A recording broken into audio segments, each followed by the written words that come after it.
Hello friends, मेरा नाम नीलम है और आप सबका हमारे चैनल सुविचार साप्रसंग हिंदी कहानियाँ में आप सभी का स्वागत है। आज की कहानी है पिछली बातें भूलकर आगे की सुध। एक कॉलेज का छात्र था जिसका नाम था रवि। हमेशा वह बहुत चुपचाप सा रहता था, किसी से ज़्यादा बात नहीं करता था, इसलिए उसका कोई दोस्त भी नहीं था। वह हमेशा कुछ परेशान सा रहता था, पर लोग उस पर ज़्यादा ध्यान नहीं देते थे। एक दिन वह क्लास में पढ़ रहा था। उसे गुमसुम बैठे देखकर अध्यापक महोदय उसके पास आए और क्लास के बाद मिलने को कहा। क्लास खत्म होते ही रवि अध्यापक महोदय के कमरे में पहुंचा। रवि, मैं देखता हूं कि तुम अक्सर बड़े गुमसुम और शांत बैठे रहते हो। ना किसी से बात करते हो, ना ही किसी चीज़ में रुचि दिखाते हो। इसलिए इसका सीधा असर तुम्हारी पढ़ाई में भी साफ नज़र आ रहा है। इसका क्या कारण है? अध्यापक महोदय ने पूछा। रवि बोला, मेरा भूतकाल का जीवन बहुत ही खराब रहा है। मेरी जिंदगी में कुछ बड़ी ही दुखदाई घटनाएं हुई हैं।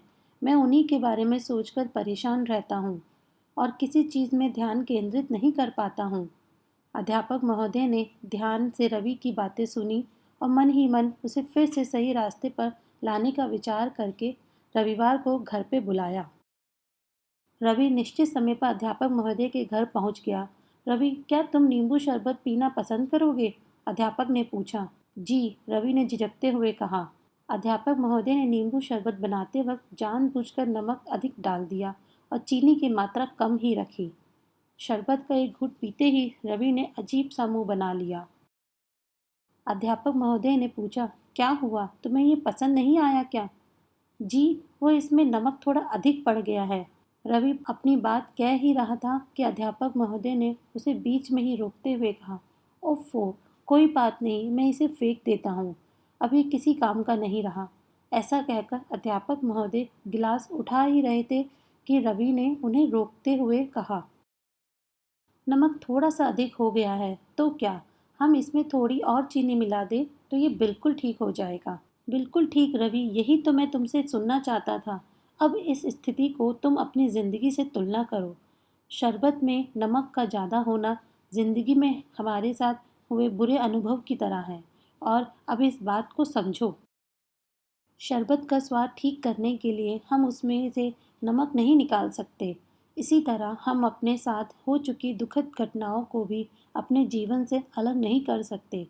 पर जिस तरह हम चीनी डालकर शरबत का स्वाद ठीक कर सकते हैं, उसी तरह पुरानी कड़वाहट और दुखों को मिटाने के लिए जिंदगी में भी अच्छे अनुभवों की मिठास घोलनी पड़ती है। यदि तुम अपने अतीत का ही रोना रोते रहोगे तो ना तुम्हारा वर्तमान सही होगा और ना ही भविष्य उज्जवल हो पाएगा। अध्यापक महोदय ने अपनी बात पूरी की। रवि को अब अपनी गलती का एहसास हो चुका था। उसने मन ही मन एक बार फिर अपने जीवन को सही दिशा देने का प्रण लिया। दोस्तों, हम भी अक्सर बंद होते हुए दरवाजे की तरफ इतनी देर तक देखते रहते हैं कि हमें खुलते हुए अच्छे दरवाज़ों की भनक तक नहीं लगती और हमारा जीवन दुखों के सागर में ही डूबा रह जाता है। ज़रूरी है कि हम अपनी पुरानी गलतियों या फिर तकलीफ़ों को भूलना सीखें और ज़िंदगी को फिर से नई दिशा की ओर मोड़ें।